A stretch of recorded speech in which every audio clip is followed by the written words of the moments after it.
EVM के खिलाफ अब जन आंदोलन तो शुरू हो रहा है और आज कांग्रेस वर्किंग कमेटी की जो बैठक है उसमें भी ईवीएम को लेकर काफ़ी सवाल हैं, उन पर चर्चा होगी और आशा है कि कोई इस पे एक कार्यक्रम तैयार होगा ईवीएम के विरुद्ध आंदोलन किस तरीके से किया जाना है। और इस बीच दो बड़ी खबरें हैं जो जिनका आपने जिक्र भी किया सुमित्रा जी कि एक तो जो नाना पटोले और रमेश चन्नीथल्ला और मुकुल वासनिक, इन्होंने जो चुनाव आयोग को एक पत्र लिखा है, लंबा चौड़ा पत्र है, लगभग 4 पेज का पत्र है। उसमें उन्होंने कई दलीलें दी हैं और ये बताया है कि जो चुनाव आयोग के आंकड़े हैं उनके अनुसार ही हम अपनी बात रखेंगे कि किस तरीके से चुनावों में धांधलियाँ हुई हैं, मतदाताओं का नाम जोड़ा जाना और घटाया जाना किस तरीके से किया गया और किस तरीके से वोट बढ़ाए गए, किस तरीके से डाले गए, इन सब को लेकर आपत्तियां उसमें जताई गई हैं। और ये जो इसमें एक जो महत्वपूर्ण बात कही गई है उस पत्र में, वो कहा गया है कि ध्यान देने की बात यह है कि 50 विधान क्षेत्रों में औसतन 50,000 मतदाताओं की वृद्धि की गई और उन 50 में से 47 निर्वाचन क्षेत्रों में सत्तारूढ़ दल और उसके सहयोगियों ने जीत हासिल की। यानी 50 क्षेत्रों में 50,000 वोट बढ़ाए गए। ऐसा कहीं नहीं होता, 70 सालों के इतिहास में ऐसा कभी नहीं हुआ कि किसी विधानसभा क्षेत्र में एक साथ जो है वो 50,000 वोट बढ़े हैं। और ये 50,000 वोट जो है 50 क्षेत्रों में बढ़ाए गए और उनमें से 47 सीटें जो हैं वो महायुति जीत गया। और इस पत्र में ये भी कहा गया है कि महाराष्ट्र में राज्य भर में पंजीकृत मतदाताओं की संख्या में उल्लेखनीय और अकथनीय वृद्धि हुई है और मतदाता सूचियों में नाम हटाने और जोड़ने की प्रक्रिया हुई है। इन सभी ने मौजूदा सरकार के लिए सार्वजनिक रूप से लाभ पहुंचाया और यह मुद्दा महाविकास अघाड़ी गठबंधन द्वारा 19 अक्टूबर को माननीय चुनाव आयोग के समक्ष जो अपना प्रत्यावेदन दिया गया था उसमें यह मुद्दा उठाया गया था।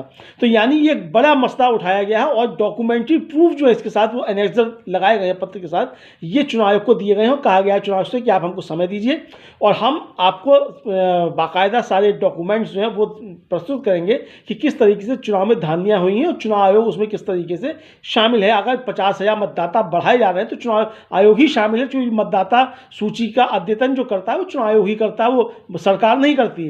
तो ये एक तरीके से सीधे सीधे चुनाव पर जो है वो सवाल उठाए गए हैं।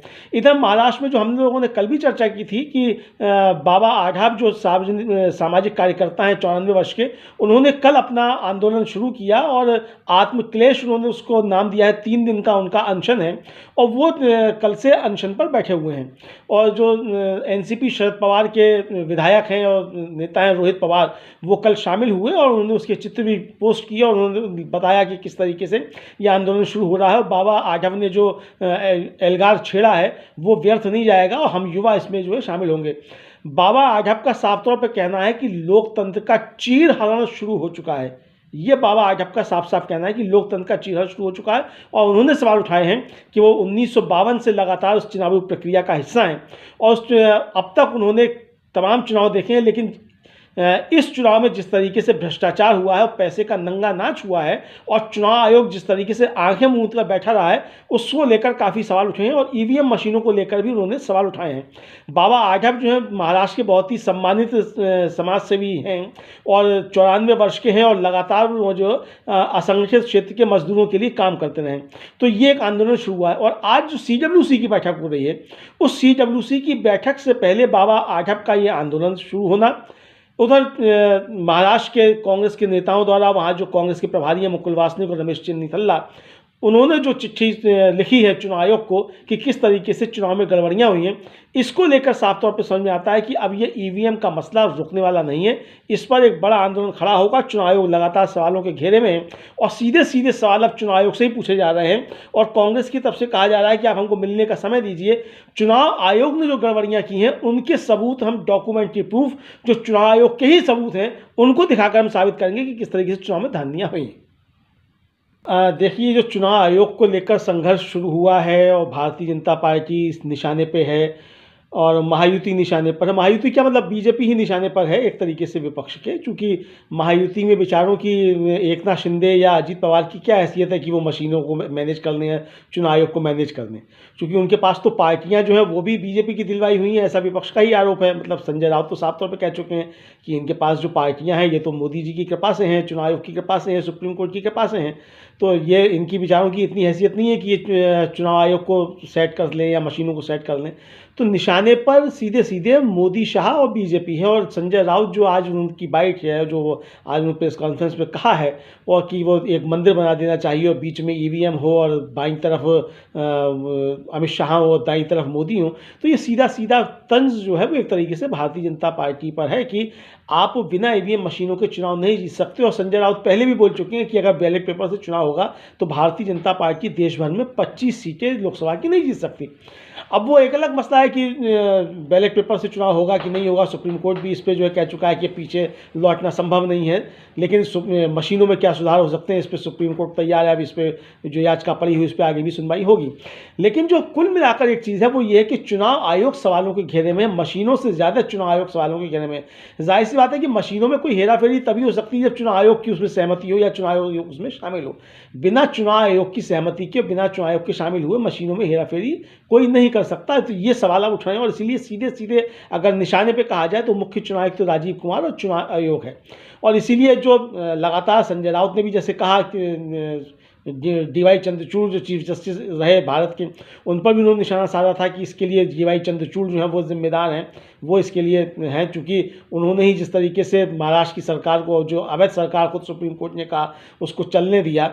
और सुप्रीम कोर्ट ने 2019 में जो याचिका दायर हुई थी, 2018 में याचिका दायर हुई थी, उसको जाकर 2024 में सुना ईवीएम मशीनों पर, और उसमें भी कोई स्पष्ट आदेश नहीं आया। तो इसको, ये तमाम सारे मसले जिस तरह से उठाए, तो इसका मतलब कि सीधे सीधे निशाने पर चुनाव आयोग है। और अब देखना ये है कि कांग्रेस ने जो मिलने का समय मांगा है मुख्य चुनाव आयुक्त से कि आप हमको मिलने का समय दीजिए चुनाव आयोग से, और हम साबित करेंगे, चुनाव आयोग के आंकड़ों से ही साबित करेंगे कि किस तरीके से महाराष्ट्र के चुनाव में धांधलियाँ हुई हैं। और उन्होंने सारा उसमें एनेक्सर लगाकर साबित किया है कि किस तरीके से क्या क्या धांधलियाँ हुई। एक एक विधानसभा क्षेत्र में अगर 50-50 हज़ार वोट बढ़ाए जा रहे हैं और उनमें से 47 सीटें जो है वो जीत जाती है भारतीय जनता पार्टी, तो सवाल है। इधर जो कांग्रेस के प्रवक्ता है गुरदीप सिंह सप्पल, उन्होंने भी आज एक ट्वीट किया है, और एक उस ट्वीट में उन्होंने बताया है कि जो तुलजापुर क्षेत्र है, कोई विधानसभा क्षेत्र है महाराष्ट्र में, वहाँ का एक जो निर्वाचन पंजीकरण अधिकारी है उसने एक एफआईआर दर्ज कराई है। उसने एफआईआर में बताया कि 10 दिनों में 1000 नए वोट जो थे वो बढ़ाने के लिए ऑनलाइन आवेदन किया गया, जो ऐप है उसका निर्वाचन आयोग का, उसके ज़रिए। और उसने ये पाया कि उन 1000 में सब जो थे वो फर्जी थे, फर्जी आधार कार्ड लगाए गए उसमें, और जो नाम पते कुछ और थे, और जो पते दिए गए उन पतों पर जब जाके जांच की गई तो वो लोग वहाँ मौजूद ही नहीं थे जो दिए गए थे। यानी एक बड़ा घपला जो है किस तरीके से बढ़ाया गया। और ये चुनाव आयोग का अधिकारी जो है, निर्वाचन पंजीकरण अधिकारी, वही जो है वो एफआईआर दर्ज करा रहा है कि ये फर्जी जो थे 1000 वोट डलाने के लिए आवेदन दिए गए थे। अब एक विधानसभा क्षेत्र में तो 1000 वोट मालूम पड़ गए 10 दिनों में आए। कहा यह जा रहा है कि 5 महीने में 47 लाख जो है नए मतदाता जोड़े गए 5 महीने में। और ये 5 वर्षों में जो थे कुल 37 लाख मतदाता बढ़े थे। यानी जितने मतदाता 37 लाख जो थे वो 5 वर्षों में बढ़े, उसके 1.25 गुना मतदाता 5 महीनों में जोड़ दिए गए। तो ये सीधे सीधे सवाल चुनाव आयोग के ऊपर उठ रहे हैं। और ये कहा गया कि जो 47 लाख मतदाता बढ़े, महाविकास अघाड़ी के जो मत कम हुए हैं वो 47 लाख ही मत कम हुए हैं। तो इसका क्या सीधा सीधा संबंध है, ये भी सवाल गुरदीप सिंह सप्पल ने उठाए हैं। तो यानी चुनाव आयोग को लेकर अब काफ़ी ज़्यादा सवाल हैं। और आज जो कांग्रेस की तैयारी है, जो CWC की बैठक हो रही है, उसमें भी इन सारे मसलों को उठाया जाएगा। चूँकि गुरदीप सिंह सप्पल ने अगर 2 ट्वीट इस तरीके से किए हैं, एक कल किया और एक आज किया, तो ये सीधे सीधे संकेत देते हैं कि CWC की बैठक में इन धांधलियों को लेकर भी चर्चा होगी और कोई एक रूपरेखा तैयार की जाएगी कि किस तरीके से आंदोलन किया जाए। चूँकि मल्लिकार्जुन खड़गे ने जब संविधान दिवस पर जो तालकटोरा स्टेडियम में कांग्रेस का कार्यक्रम था, उसमें साफ तौर पे कहा कि अब हमको EVM से चुनाव नहीं चाहिए। तो यहाँ मसला सिर्फ EVM नहीं है, चुनाव आयोग जिस तरीके से मतदाता सूचियों में गड़बड़ झाला कर रहा है, ये भी अब सवालों के घेरे में है, और इसको लेकर भी एक आंदोलन तैयार शुरू हो रहा है। महाराष्ट्र में तो साफ तौर पर यही दिख रहा है कि भारतीय जनता पार्टी जीत कर भी हारी है, और एकनाथ शिंदे और अजित पवार तो निश्चित तौर पर जीत कर भी हारे हैं। क्योंकि दोनों ही जो है वो बीजेपी को ब्लैकमेल करने की किसी भी तरीके की स्थिति में नहीं है, कोई दबाव बनाने की स्थिति में नहीं है, और दोनों एक हो नहीं सकते हैं। ये भी है कि दोनों एक हो नहीं सकते हैं। और चूँकि एक को अब बीजेपी वही खेल कर रही है जो हम लोग बचपन में कहानी पढ़ी है कि वो बिल्लियाँ 2 लड़ रही थी, वो और वो बंदर आया, उसने बंदरबाज किया, कि दोनों का तो वही हिसाब जो इस समय हो रहा है। लेकिन एकनाथ शिंदे ने फिलहाल जो है वो मुझे लगता है कि शायद पेच तगड़ा फंसा दिया है, क्योंकि भारतीय जनता पार्टी के सामने अब संकट एकनाथ शिंदे ने बड़ा खड़ा कर दिया है। और वो संकट ये है कि अगर एकनाथ शिंदे नहीं बनते तो बीजेपी को कोई मराठा नेता जो है उसको मुख्यमंत्री बनाना होगा या किसी ओबीसी को बनाना होगा। देवेंद्र फडणवीस जो है वो नहीं चल पाएंगे। एकनाथ शिंदे ने इतना तो कम से कम लगता है कि फंसा दिया है। और इसलिए लगता है कि अगर एकनाथ शिंदे नहीं बनते हैं मुख्यमंत्री और देवेंद्र फडणवीस बनाए जाते हैं, तो एक तो जो विनोद तावड़े का प्रकरण हुआ उसमें जो क्षितिज ठाकुर थे जिन्होंने पकड़ा था वो मामला, उन्होंने साफ तौर पर कहा था कि उनको बीजेपी के एक बड़े नेता ने बताया कि वहाँ होटल में इस तरीके से चल रहा है और जाकर काम करो। तो सीधे सीधे आरोप ये लगे, जो कॉन्स्पिरेसी थ्योरीज चलती हैं, कि ये काम जो था वो देवेंद्र फडणवीस का करवाया हुआ था कि विनोद तावड़े को रास्ते से हटाया जाए। तो विनोद तावड़े तो रास्ते से हट गए उसमें पछले में फंसने के बाद, उन पर FIR है तो वो उनका नाम पीछे चला गया है। लेकिन देवेंद्र फडणवीस को भी बीजेपी नहीं बना सकती, चूँकि बीजेपी अगर देवेंद्र फडणवीस को बनाती है तो ये फिर मराठा जो सेंटिमेंट्स है उसका बड़ा नुकसान होगा, चूँकि दोनों मराठा नेता जो हैं एकनाथ शिंदे और अजीत पवार, दोनों जो है वो थंपिंग एक तरीके से कहा जाए वो उनका परफॉर्मेंस रहा है। तो बीजेपी के सामने संकट ये है कि वो अपना मराठा नेतृत्व किस तरीके से तैयार करें। तो अगर अजीत पवार और एकनाथ शिंदे को डिच किया जाता है तो फिर बीजेपी को अपना मराठा नेतृत्व ही लेकर आना होगा। मुझे लगता है कि शायद बीजेपी अभी इसी उहापोह में है कि अगर देवेंद्र फडणवीस को नहीं बनाया जाता है तो किसको लेकर आया जाए। एक तरफ चर्चा ये भी चल रही थी कि पीयूष गोयल का नाम भी चल सकता है कि देवेंद्र फडणवीस को भी ना चला जाए, पीयूष गोयल को भी लाया जाए। तो भी ये संकट आता है जो देवेंद्र फडणवीस के साथ है, वही संकट पीयूष गोयल के साथ भी है। पीयूष गोयल तो बाहरी भी एक तरीके से समझे जा सकते हैं। तो ये बीजेपी के सामने संकट है। लेकिन एकनाथ शिंदे ने इस समय अच्छे तरीके से पेच फंसा दिया है। और अगर एकनाथ शिंदे अपने गांव जा रहे हैं तो एकनाथ शिंदे के साथ वही हो रहा है जो एक समय में उद्धव ठाकरे के साथ हुआ था। और बार बार संजय राउत और शिवसेना यही कह रही थी कि एकनाथ शिंदे का इस्तेमाल बीजेपी कर रही है और समय आने पर एकनाथ शिंदे के साथ भी यही किया जाएगा जो उद्धव ठाकरे के साथ किया गया। और ये एकनाथ शिंदे को भी समझना था, और शायद अब समझ आ रहे हैं एकनाथ शिंदे कि भारतीय जनता पार्टी उस शिवसेना की सगी नहीं हुई जिसके साथ उसका 28 वर्षों का संबंध था और जिन बाला साहब ठाकरे के दरवाजे पर जाकर अटल बिहारी वाजपेयी से लेकर और लालकृष्ण अडवाणी से लेकर नरेंद्र मोदी तक सब से झुकाया करते थे। बीजेपी उन बाला साहब ठाकरे के बेटे उद्धव ठाकरे की सगी नहीं हुई, तो उन एकनाथ शिंदे की कैसी सगी हो जाएगी जिनको तो मुख्यमंत्री ही बनवाया था बीजेपी ने। तो एकनाथ शिंदे को ये पहले समझ में क्यों नहीं आ रहा था। अब अगर समझ में आ गया है तो अभी भी समय है। तो एकनाथ शिंदे अब देखते हैं कि आगे क्या करते हैं। क्या बीजेपी एकनाथ शिंदे की पार्टी में ही कोई दूसरा एकनाथ शिंदे तैयार करेगी और एकनाथ शिंदे की शिवसेना को तोड़ेगी। अब ये देखना बड़ा दिलचस्प होगा।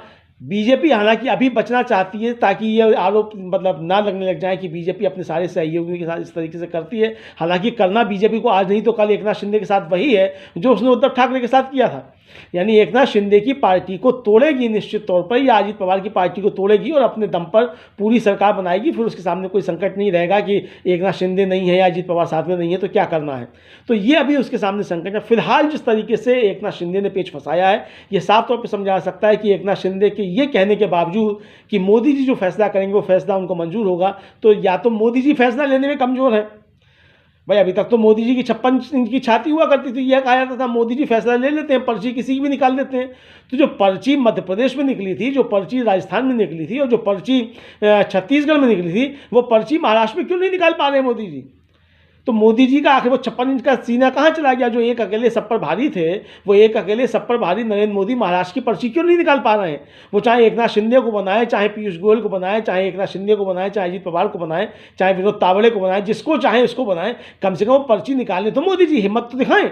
वो हिम्मत मोदी जी के सामने अभी तक निकल क्यों नहीं आ रही है। और दूसरा एक जो बड़ा संकट है, जो जिसकी तरफ इशारा किया प्रियंका चतुर्वेदी ने भी अपने बाइट में, और वो ये है कि इस समय महाराष्ट्र में क्या है।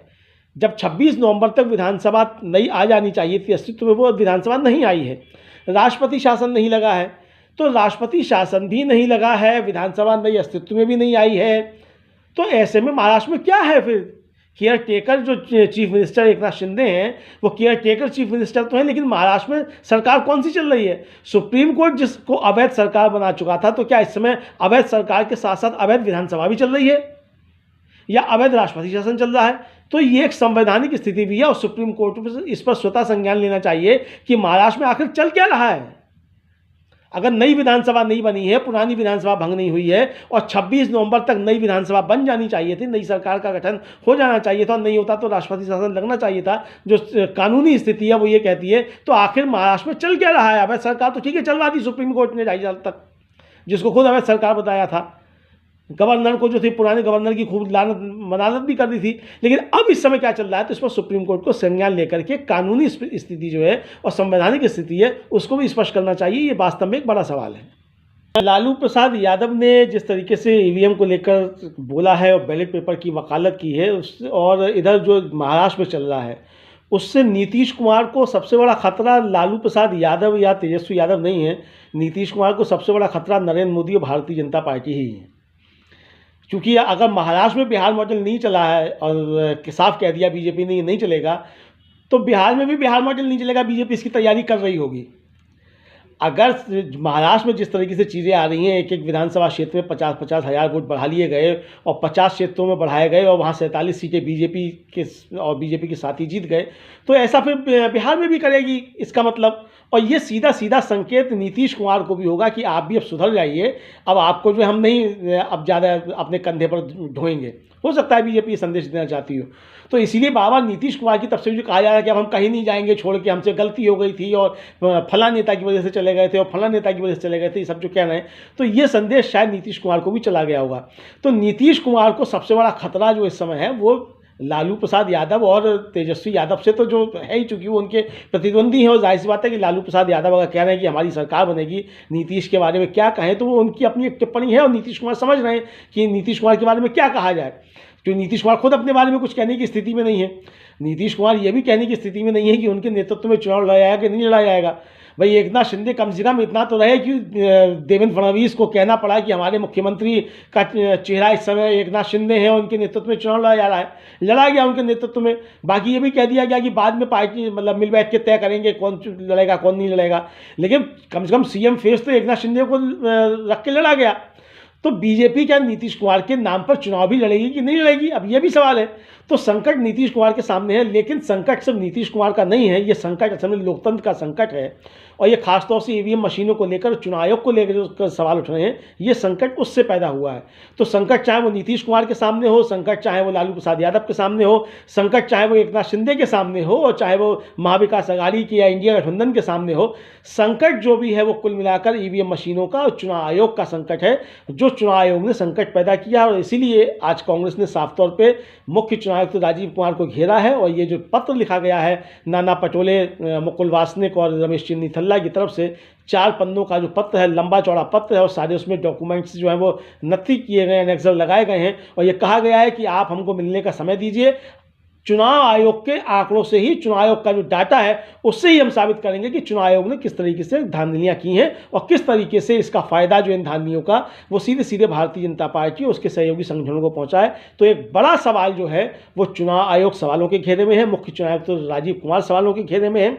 और आज कांग्रेस वर्किंग कमेटी की जो बैठक हो रही है उसमें भी लगता है कि इन्हीं सारे मसलों पर चर्चा की जाएगी, चूँकि CWC की बैठक से पहले कांग्रेस के महाराष्ट्र के नेताओं का चुनाव आयोग को पत्र लिखना, गुरदीप सिंह सप्पल का डॉक्यूमेंट्री प्रूफ जारी करना, चुनाव आयोग के डाटा से ही बताना कि किस तरीके से घपले हुए हैं, ये साबित करता है कि आज कांग्रेस की वर्किंग कमेटी की बैठक कोई एक नए आंदोलन की तैयारी निश्चित तौर पर करेगी, उसकी आज घोषणा हो सकती है।